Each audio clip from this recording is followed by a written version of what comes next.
Muy buen día, mi nombre es Israel Suárez y el día de hoy estamos en este canal, Crítica Global, donde vamos a hablar acerca del libro Geopolítica del sionismo global con su autor Javier Ortiz. Javier, ¿cómo estás? Muy bien, Israel, ¿y tú? Muy bien, gracias. Gracias. Vamos a hablar sobre tu libro. Sin embargo, quiero saber primero sobre tu vida. ¿De dónde eres? ¿Qué estudiaste? ¿Por qué el libro? ¿A qué te dedicas? Actualmente soy licenciado en Relaciones Internacionales de la Facultad de Ciencias Políticas y Sociales de la Universidad Autónoma de Chihuahua. Este libro lo escribo debido a que ya tengo un cierto bagaje de conocimiento en los temas internacionales de geopolítica y globalización. Y aparte de este libro, pues tengo un blog donde mensualmente voy escribiendo sobre justamente estos temas. Muy bien. Y háblanos un poquito sobre la portada del libro, porque está muy llamativa. Bueno, la portada del libro, usted la pueden visualizar, y supongo que la vas a poner aquí en la pantalla. Es varios personajes que podemos ahí observar. El primero de ellos es el actual presidente Donald Trump. Vemos a Benjamin Netanyahu también, que es el primer ministro de Israel. Vemos a Jared Kushner, que es el yerno de Donald Trump. Ujú. Vemos también a George Soros, que es uno de los mega especuladores y sembradores del caos global del mundo. Y también tenemos a Ben Shalom Bernanke, que era el expresidente de la Reserva Federal. Y si tú puedes visualizar también, Donald Trump está con una carpeta donde ellos siempre hacen sus firmas sobre las órdenes ejecutivas. Y ves los dos imágenes, las dos fotografías. Una de ellas es Theodor Herzl, que es uno de los ideólogos del sionismo. Y el otro es Jacob Rothschild, que la familia Rothschild pues no es tan conocida, pero de lo poco que se sabe, de las familias más poderosas y ricas del mundo, y de las promotoras y financiadoras del sionismo. Bueno, entonces tu libro habla sobre el sionismo, Sí. pero ¿cuál es su tema general? Mira, geopolítica, porque como sabemos, los que no saben, la opinión pública, la geopolítica es el estudio de las relaciones de poder en un territorio determinado. Y hablo del sionismo porque el sionismo en su esencia, en su base ideológica, es territorialista totalmente. Entonces, el sionismo desde un inicio formula ciertos postulados de espacio vital que son totalmente geopolíticos. Entonces, por eso que yo hablo de la geopolítica del sionismo, pero no nomás me centro en su espacio, que es actualmente en Medio Oriente, sino que a nivel mundial, porque tiene unos propósitos que ya van más allá de solamente un territorio. Entonces, por eso el nombre de la geopolítica del sionismo. Sí. ¿Y cuál es la intención principal del libro? Mira, el libro, a pesar de que no es original, porque sí hay otros autores que han escrito sobre esto, pero yo trato de hacer un resumen de muchos y trato de hacerlo un tanto ameno y a modo introductorio para las generaciones que tratan de adentrarse en estos temas. El propósito, aparte de eso, es dar a conocer los postulados principales del sionismo, hacer una crítica totalmente del sionismo, porque es una ideología que a mi punto de vista es muy dañina, no nada más para los problemas geopolíticos de Medio Oriente, sino también tiene repercusiones en otros países, como es el caso de México. Y es pues para dar a conocer a la opinión pública qué es realmente el sionismo, que no tiene nada que ver con una religión. El libro es totalmente análisis político, geopolítico, pero no aborda nada de temas de religiones ni de credos, no aborda ese tema, ni tampoco tiene que ver con un carácter antisemita, ni mucho menos relacionado con los protocolos de los sabios de Sion. Uh-huh. De hecho, he recibido algunas críticas sobre la portada del libro, porque creen que es como que un cierto refrito de los protocolos de los sabios de Sion, pero realmente, en lo personal, bueno, es bien sabido que ese libro, aparte que es falso, sí hace una crítica al judaísmo y a los judíos, y el sionismo no tiene nada que ver con eso. Entonces es lo que yo trato de explicar y y de exponer. Pero tu libro es 100% político. Totalmente, totalmente. Ok. Los que lo lean se van a dar cuenta. Muy bien, pero ya hemos hablado mucho del sionismo, sin embargo ahora quisiera que me dijeras a mí y a todo el público, Sí. así en una sola pregunta, ¿qué es el sionismo? Mira, el sionismo no es... muchos lo tratan de establecer en el tiempo a partir de Theodor Herzl, que era un judío laico, entrecomillado, del siglo XVIII. No, perdón, del siglo XIX. Pero el sionismo es una ideología que todavía se remonta varios siglos atrás, pero que su propósito último es establecer un estado-nación para los judíos o para los sionistas en Medio Oriente, pero que tiene alcances geopolíticos todavía un poco más globales, lo que yo puedo resumir el sionismo. Esa postura que tenía Theodor Herzl sobre la creación de un Estado se dio en el 48. Sí, que se dio totalmente. ¿Y cómo cambió el sionismo ahí? ¿Cómo cambió?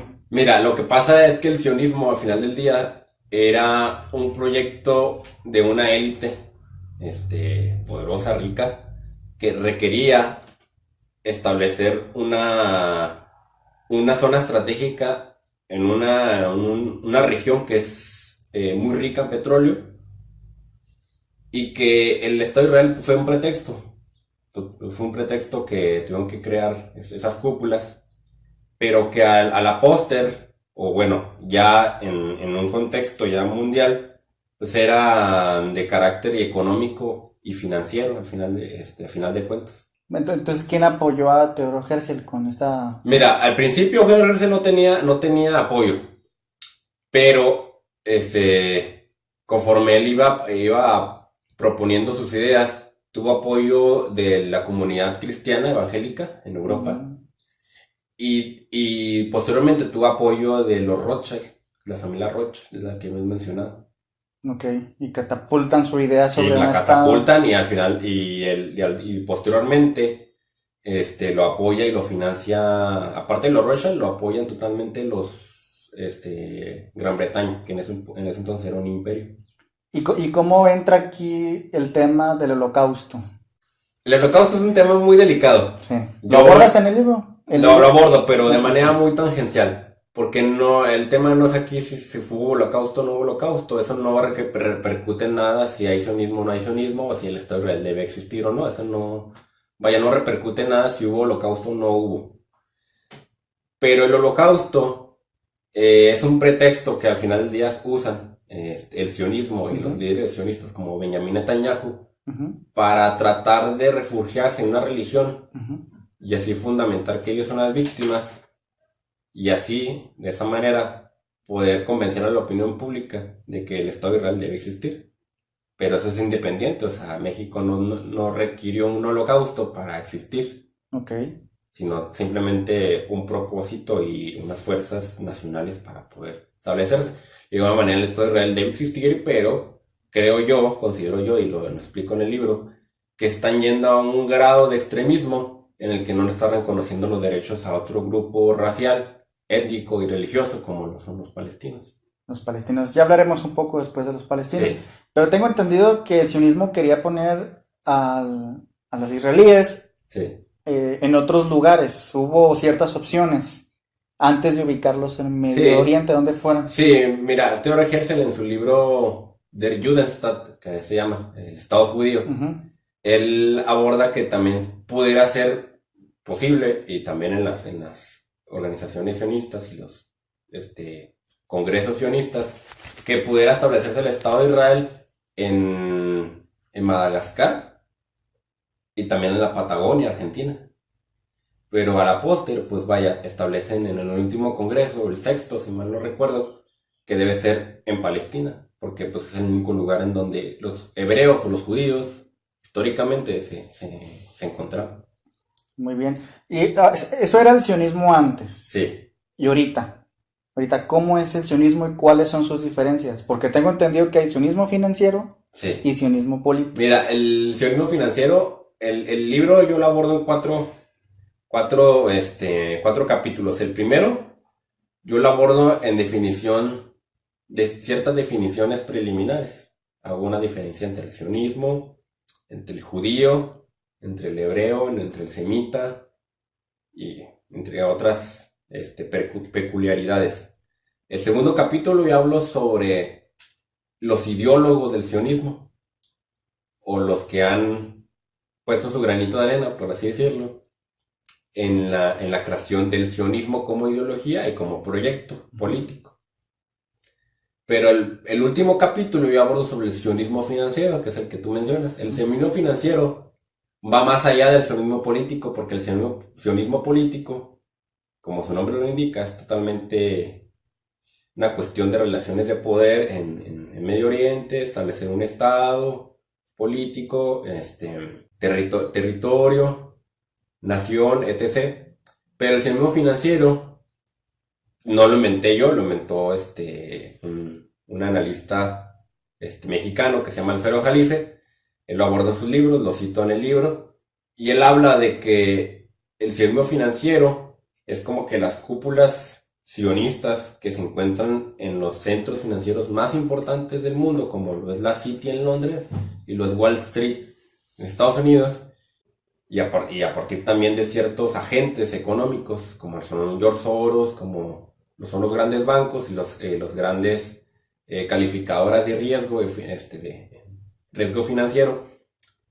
Todos ellos, curiosamente, son de origen, judío, entrecomillado, israelíes que trabajan en esos centros muy importantes, como lo es la Reserva Federal, como lo son los grandes bancos en Wall Street, y que ellos, de alguna manera, tienen un poderío económico tremendo, en los cuales apropian no nada más los recursos de los países, sino que tienen doblegados a los países a partir de las finanzas, que es las grandes debilidades que tienen los países del tercer mundo. O sea, en cada banca hay un israelí. En la gran mayoría, no todos. No todos, pero la gran mayoría, y los menciono en el libro, sí.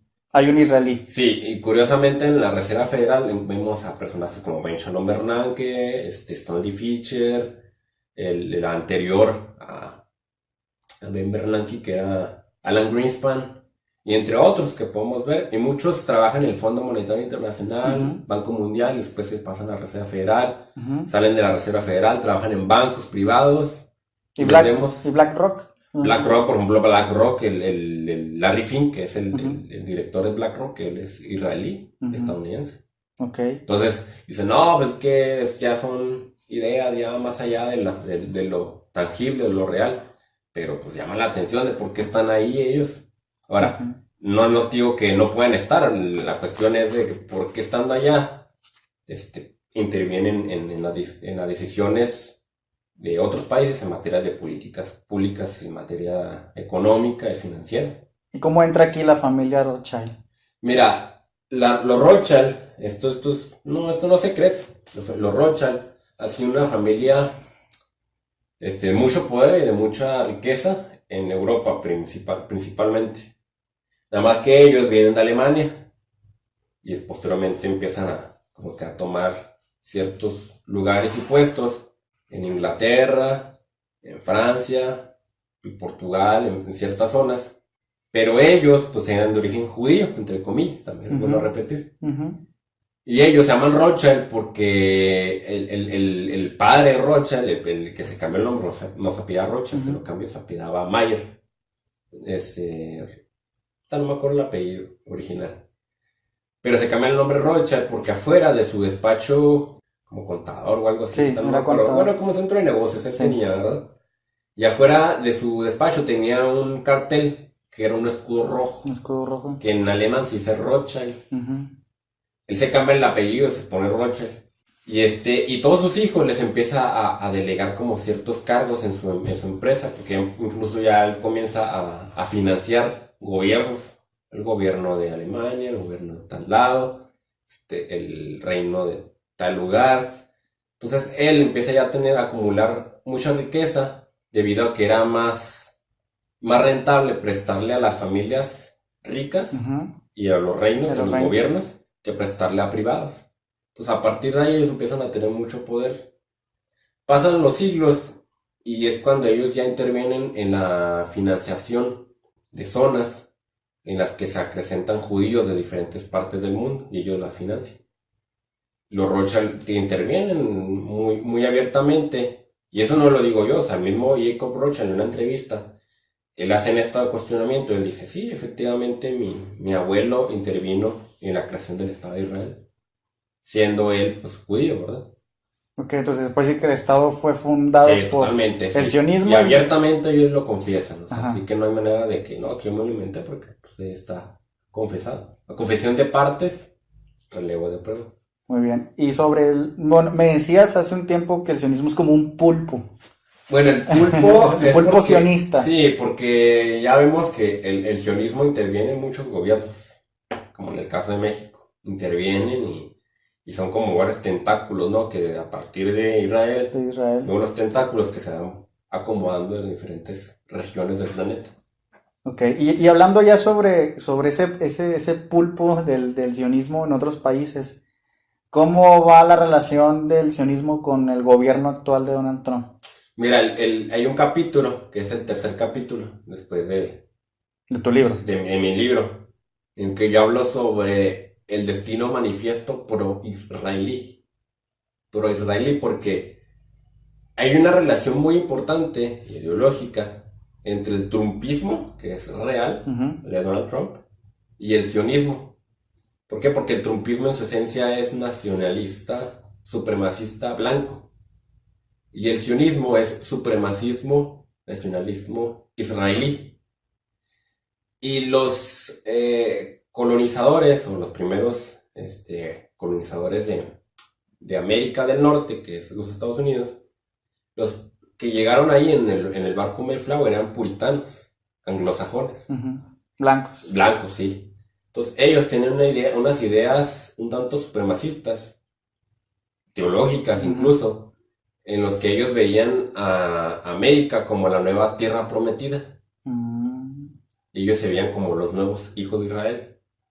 Y el sionismo, pues rescata exactamente lo mismo, ¿no? O sea, como que ellos son el pueblo escogido, ellos son, Dios les dio la tierra, ellos tienen el poder de juzgar esas naciones, los palestinos, los árabes. Pero de una manera, los puritanos veían a los nativos americanos como los pueblos paganos que tenían que ellos juzgarlos, ¿no? Entonces, por eso que hay una similitud muy importante, como una imagen en espejo entre el trumpismo, ¿sí?, por llamarlo un nombre, que así le llaman, y el sionismo. Pero veo que se llevan muy bien. Sí, súper bien. O sea, Donald Trump y Benjamin Netanyahu se llevan muy bien. Sí, se llevan súper bien. De hecho, son, por ejemplo, el yerno de Donald Trump. Donald Trump. Es Jared Kushner. Sí. Él es judío ortodoxo, ultraortodoxo, así le llaman. Su hija Ivanka se convierte al judaísmo y la empresa de Jared Kushner tiene negocios con Benjamin Netanyahu. Entonces, la relación es muy, muy íntima entre el sionismo y el trumpismo actual. ¿Y cuánto? Que siempre ha habido esa relación entre Estados Unidos y Israel. Nada más que como Barack Obama como que se rompió un poco, como que hubo ciertas rupturas. Pero cuando gana Donald Trump, pues Benjamin Netanyahu brincó, ¿verdad?, de felicidad, porque Donald Trump en su campaña él abiertamente dijo que apoyaría al Estado de Israel.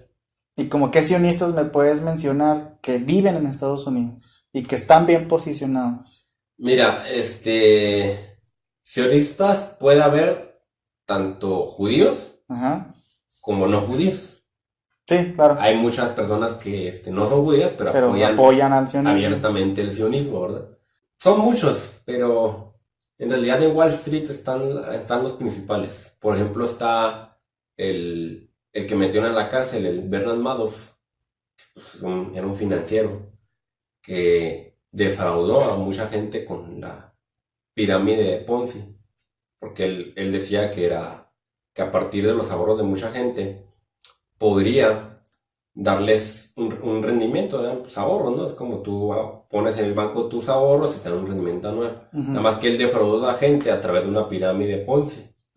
Que bueno, es un tema que pues no va a explicar, pero el punto es que lo defraudó. Él abiertamente apoyaba al Estado de Israel, hacía sus donaciones al Estado de Israel.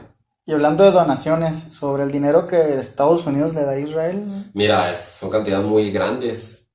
danos algunos ejemplos. Mira, por ejemplo, el gobierno de los Estados Unidos anualmente le dan alrededor de 6 billones.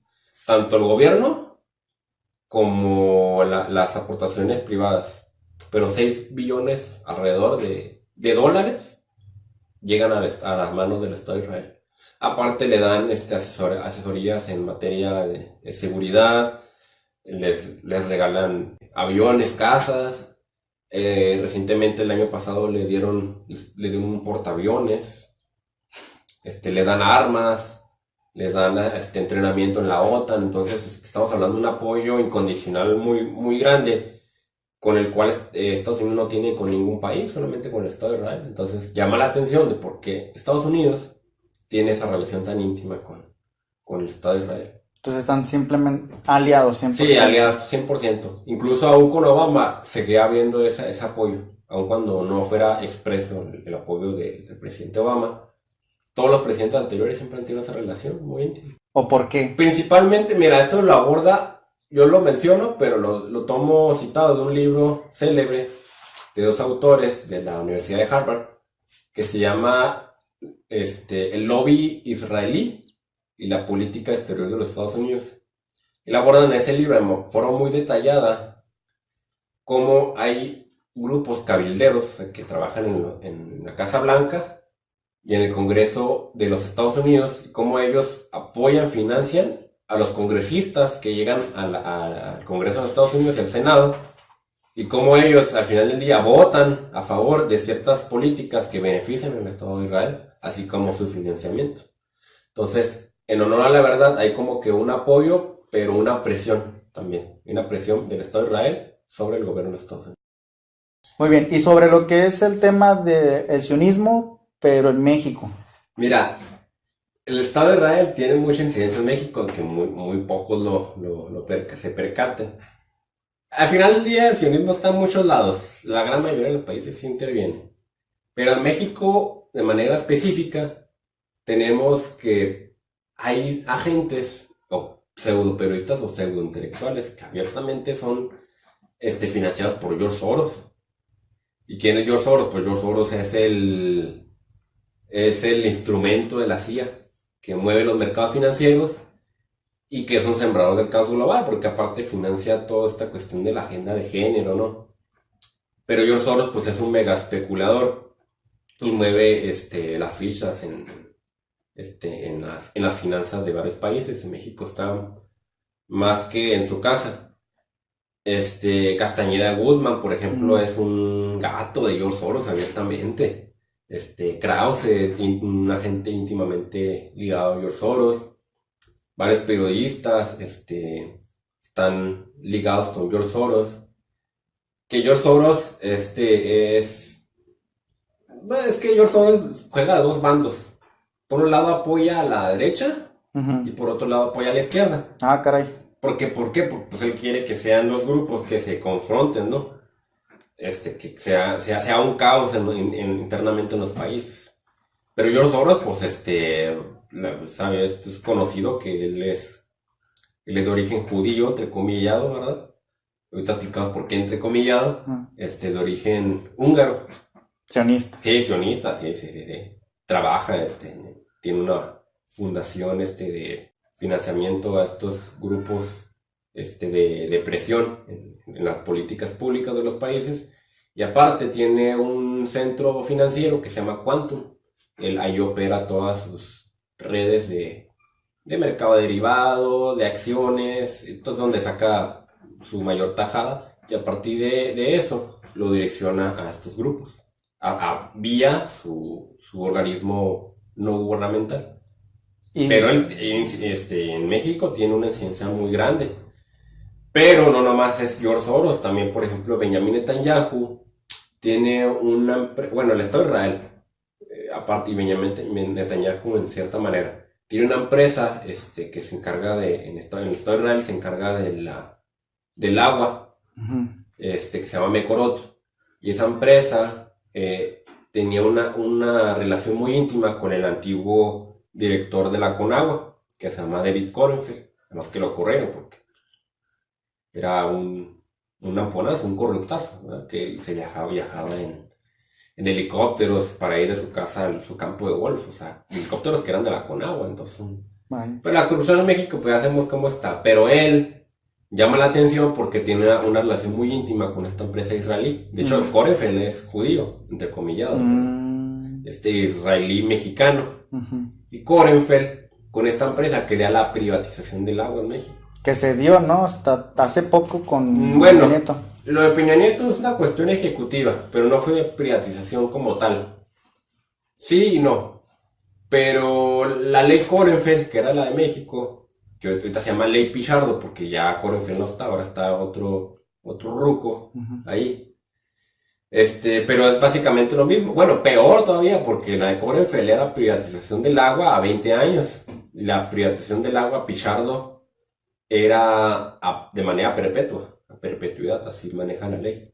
Pero era la empresa Mecorot, una empresa pública, privatizando el agua en México. O sea, que alguien me la explique cómo una empresa estatal va a privatizar un bien público en otro país. Se la crea una empresa privada, ¿no? Que privatice, pero no una empresa estatal pública que privatice. Es totalmente paradójico y lógico. Pero el punto es de que la empresa Mecorot es la que se roba el agua de los palestinos y se quiere robar el agua, pero en México. En México. Entonces, eso pues no, eso la gente lo debe saber. Ok, muy bien. Y hablando de, bueno, que hablamos de Peña Nieto y este evento que hubo hace poco en junio sobre el agua. Sí. Ahora lo bueno que ya se va para atrás eso. Sí, bueno, es lo que iba a decir. Ahora el presidente electo, Andrés Manuel, dijo que iba a echar para atrás eso. Sí, pues él es nacionalista, ahora no le agradan esas privatizaciones. Pero ya que estamos hablando, igual que tocamos el tema de Andrés Manuel, ¿qué personas estaban detrás de los candidatos como Anaya, Meade, el Bronco? Mira, con Ricardo Anaya, el que lo asesoraba era Jorge Castañeda Guzmán. Jorge Castañeda Guzmán, porque es judío, entrecomillado, ¿verdad? De origen ruso, pues su mamá es rusa. Pues él ya te mencioné que él es gato de George Soros, o sea, Ricardo Anaya al final del día pues, está apoyado por George Soros. Pero José Antonio Meade, que es el que planchó la reforma energética, que la reforma energética al final del día, la ganadora de la reforma y de la privatización del petróleo, era BlackRock, que es uno de los máximos bancos. De inversiones a nivel mundial, cuyo dueño, pues ya mencionamos, se llama Larry Fink, que también es un israelí estadounidense, y él es el que está apoyando a José Antonio Meade. O sea, le convenía pues que llegara un personaje de las finanzas y de la cúpula económica en México, neoliberal, que llegara al poder y pues que continuara con las mismas reformas, ¿no? Con las mismas con esa misma continuidad de políticas públicas. Okay, ¿y Jared Kushner? Mira, pues Jared Kushner se supone que es cuate, ¿no? De Luis Videgaray. Okay. Pero pues es una vacilada, porque pues de nada sirvió que fuera su cuate si Donald Trump nos maltrata. Al final del día, quien el verdadero secretario de Relaciones Exteriores es Jared Kushner, y Luis Videgaray pues es su gato. Y Peña, pues no, pues Peña no cuenta. Pobrecito, pues ya hasta da lástima, ¿verdad? Ahorita ya ni siquiera es presidente, ya presidente parece Andrés Manuel. Sí. Bueno, y sobre ya hablamos del tema de Mecorot, sí, con la relación con el sionismo y cómo se quieren apropiar del agua en México. Sí. Pero sobre el famoso muro que Donald Trump quiere poner, ¿qué consecuencias habría? ¿Quién está detrás? Mira, el muro, aparte de ser polémico, hay que decirlo abiertamente. El muro ya está construido, su tercera parte. Lo construyó Bill Clinton, y lo continuó George Bush, o sea, George Bush hijo. Y Donald Trump lo que quiere es terminarlo. Pero los que estaban interesados, o los que están interesados en terminar el muro, es una empresa israelí que se llama, bueno, dos. La primera es Magal Security Systems y la otra es ETAL, que es como un conglomerado de una empresa israelí que opera en Estados Unidos, pero al final del día es la misma, ¿no? Es israelí. La que iba a construir el muro iba a contratar servicios de Cemex, que es una empresa de cementos en México, que es íntima de Enrique Krause. Enrique Krause es íntimo de George Soros, Cemex, y la parte de una empresa que iba a construirla, la cuestión de la seguridad, que es Magal Security Systems, que israelí. Entonces, el sionismo está operando abiertamente en México, o sea, es algo que no se puede soslayar. Lo importante de aquí no es tanto el muro, sino el sistema de seguridad, que es donde se llama la gran tajada. ¿Por qué? Porque el Estado de Israel es experto en construcción de muros. Ya los vemos ahí en la franja de Gaza, en frontera con Palestina e Israel. Entonces, pues ellos saben muy bien cómo es el negocio de los muros. Y la empresa Magal Security System hizo el muro en Gaza. Sí. Y ahora quiere construir el muro aquí en México. Por eso, el doctor Alfredo Jalife, yo lo respeto mucho, él habla abiertamente de la palestinización de los mexicanos, porque el sionismo es el trumpismo, y los mexicanos son los palestinos. O sea, entonces, ¿en qué lugar quedamos, verdad? No, quedamos como unos pobres llevados al ostracismo social. Y mismo Benjamín Netanyahu. Y en el apartheid aparte, porque es segregación racial. Pero mismo Benjamín Netanyahu le dijo a Donald Trump, para ti... Sí, lo dijo él hace unos años en Texas. Y aparte, recientemente, el año pasado lo dijo en un Twitter, Sí, pero... Yo apoyo abiertamente el muro de Trump porque yo lo hice en Israel. Pero podemos repetir la frase que dijo Netanyahu a Donald Trump. Bueno, él lo dijo de forma de que los mexicanos son para los estadounidenses lo que los palestinos son para los israelíes. Entonces, la palestinización de los mexicanos es real.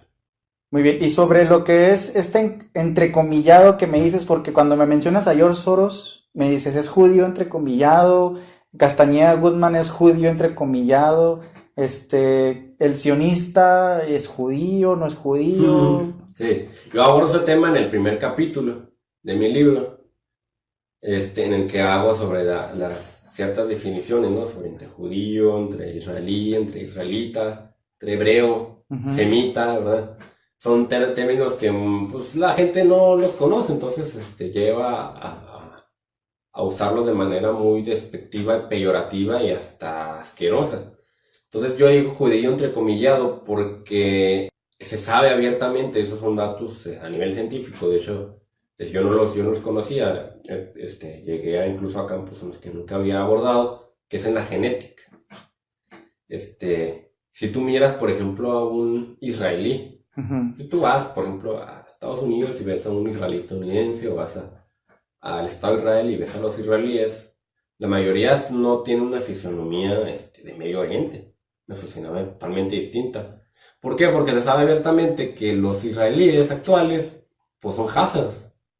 Todos los házaros son como una tribu de origen turco-mongol, centroasiática, que se convierten o se mezclan de alguna manera con judíos y se convierten también a la religión judía en el siglo VIII. Entonces, el reino de Hazaria, pues vaya, su rey se convierte al judaísmo, siendo él no de etnia judía. Entonces, lo que muchos tratan de entablar a través de la genética, de la historia, cómo es que los judíos actuales en realidad no son judíos por raza, sino por religión. Entre comillas religión, porque hay muchos que son judío laico, pues sí, pero no es judío de etnia, entonces no es nada. Es o estadounidense, o húngaro, o alemán, o no sé, ¿verdad? Los Rothschild, pues son házaros, los Rothschild. Benjamin Netanyahu es házaro, él es de origen ruso. Entonces, ¿qué tiene que ver Benjamin Netanyahu, güero, ¿no? Rubio, de piel blanca, con un árabe, ¿verdad? O incluso con los judíos Mizrahi, que son los verdaderos semitas, los judíos Mizrahi. Que los confunden con palestinos. Que los confunden con palestinos, pero ellos son los semitas. Tú ves su fisionomía es totalmente distinta, no tiene nada que ver con los házaros. ¿Cómo es la fisionomía semita? Pues como tú y yo, morenos, de cabello oscuro, ojos cafés, barbones incluso, no muy altos. Esos son semitas. Si tú ves un misraji y un palestino o un árabe, pues son iguales. Son iguales. Lo único que los diferencia es su religión. ¿Y el házaro? Y el házaro, pues tú lo ves rubio, de ojos azules, blanco, alto. Pues no tiene nada que ver, ¿verdad? Con un semita original. Entonces cuando te dicen, es que eres antisemita, no puedes ser semita. Para empezar, yo no puedo ser antisemita. Porque nosotros mismos somos semitas. Porque yo, por ejemplo, yo practico una religión que es el cristianismo de raíces hebreas, ¿verdad? Ajá. Y estoy en un curso de hebreo. Uh-huh. Entonces, y pues si yo creo en Jesús de Nazaret, que es mi religión, siendo el judío, pues si soy antisemita, pues soy anti él. Entonces ya me dejo de creer en mi religión porque soy antisemita, entonces no puedo ser antisemita porque mi religión es semita. Entonces, pues es totalmente ilógico, ¿verdad? Esos temas. Lo que pasa es que aquí yo ataco el sionismo en su ideología política, o sea, no racialmente ni religiosamente. Si tú atacas al sionismo, eres antisionista. Sí. Pero no porque es una ideología apartheid racista. No porque ataques al sionismo vas a ser antisemita. No. Porque el házaro que es sionista sí. No es semita. No es. No es. De hecho, fíjate, eso es lo que me llama más la atención. Hay judíos que practican la religión, judíos, rabinos incluso. Sí. De hecho hay una organización internacional que se llama Neturei Karta, que son de rabinos. Están en contra del Estado de Israel. Uh-huh. Porque es que nuestra religión no dice que tenemos que crear un Estado judío. Nosotros, de manera escatológica y teológica, vemos que llega el Mesías y nos da el reino. Pero tú no tenemos por qué hacer nada. Nosotros tenemos que seguir practicando nuestra religión como siempre. Y no hay ningún problema con ellos. No tengo ningún problema con ellos, con que practiquen la religión. ¿En qué afecta? Pues en nada, ¿verdad? El problema del sionismo, bueno, ellos atacan el sionismo al Estado de Israel y los acusan de antisemitas. O de self-hating Jew, de judío que se odia a sí mismo. Ajá. Entonces, ¿cómo puede ser un judío antisemita al mismo tiempo? O sea, es de locos eso. Anti-él. O sea, es ilógico. Y no se puede odiar a sí mismo, o sea, no vaya, eso trastoca la lógica. O sea, hay que aclarar. Ellos atacan desde perspectiva religiosa, yo lo ataco de la perspectiva política, que es totalmente antiderechos humanos, totalmente. Pero entonces hay que entender que sionismo no es judaísmo. No. Totalmente son dos cosas, conceptos distintos. Porque hasta donde tengo entendido, el sionista en su mayoría es ateo. Pues mira, David Ben Gurión era ateo. Theodor Herzl era ateo. Ellos, por ejemplo, no practicaban siquiera la religión judía. Decían eran judíos, pero no practicaban la religión judía y no eran judíos raciales, entonces no eran nada. Ben Gurión, no me acuerdo ni qué país era. Theodor Herzl era húngaro, pues era húngaro, que quería un estado judío siendo él no judío. Entonces, eso es lo paradójico a la hora de abordar esos temas, pero que yo los explico de manera muy, muy precisa. Digo, a nivel ideológico, a nivel religioso, a nivel científico, genético, y ya después a nivel político. Pero yo no ataco directamente al judaísmo, se me hace una religión. No comparto ciertas ideas del judaísmo, pero yo ataco al sionismo porque no es religión, porque es una ideología política racista que basa su racismo en un concepto totalmente absurdo de lo que es judío, y en la práctica pues es totalmente racista y apartheid, y tiene a un pueblo sumido en un holocausto prácticamente. En la miseria. En la miseria, totalmente. Los palestinos no tienen agua, no tienen luz, no tienen derechos en el Estado de Israel, o sea, los maltratan cada vez que van a la escuela. Se viven la vida de manera muy, muy difícil, ¿verdad? Cada vez que tienen que cruzar el dichoso muro de la ignominia. Sin embargo, el sionismo se ha escudado en el judaísmo. Sí, totalmente, pero tenemos ya incluso organizaciones judías fuera de Israel, en Inglaterra, en Estados Unidos, en Europa, que atacan directamente al sionismo. Es que ustedes no nos representan. Nosotros estamos con el pueblo palestino y queremos que el pueblo palestino tenga su patria. Yo en lo personal creo que el Estado de Israel debe existir, pero que también el pueblo palestino debe existir, y ese es un tema que yo trato de resolver en el último capítulo del libro. Muy bien, entonces pues Dinos dónde conseguir tu libro. Mira, el libro ya está en Amazon, lo pueden comprar ahí en formato digital y les voy a dejar la liga para que lo puedan comprar aquí en este video. Tu Facebook, tu Twitter. Mira, en Twitter me pueden seguir, es Javier con X, Javier-Ortiz07, supongo que aquí lo van a dejar. Sí. Me pueden seguir ahí en Twitter, a veces comento cosas de estos temas. Y también mi blog, en mi página de Facebook, que se llama Crítica Global, con mi nombre, sí, Javier Ortiz Pérez. Pues muy bien, estimados amigos, como vemos, este libro está muy interesante. Ya nos comentó aquí Javier que la intención es hacer un resumen de todo lo que implica el sionismo, su historia, cómo se desarrolla, qué intervenciones han tenido en otros países y cuál es la finalidad, cuál sería la finalidad del sionismo. El caos. El caos. El caos. El caos. Muy bien. Pues de mi parte sería todo. ¿Quieres dar algún saludo? Bueno, pues es que se suscriban al canal. Voy a tratar de subir videos de manera un poco más regular y que pues me visiten ahí en mi página y subo también artículos y que me sigan en Twitter. Muy bien. Un saludo a todos. Bueno, pues muchas gracias, Javier. Hasta luego. Ahí Gracias estamos. por la entrevista. Hasta luego.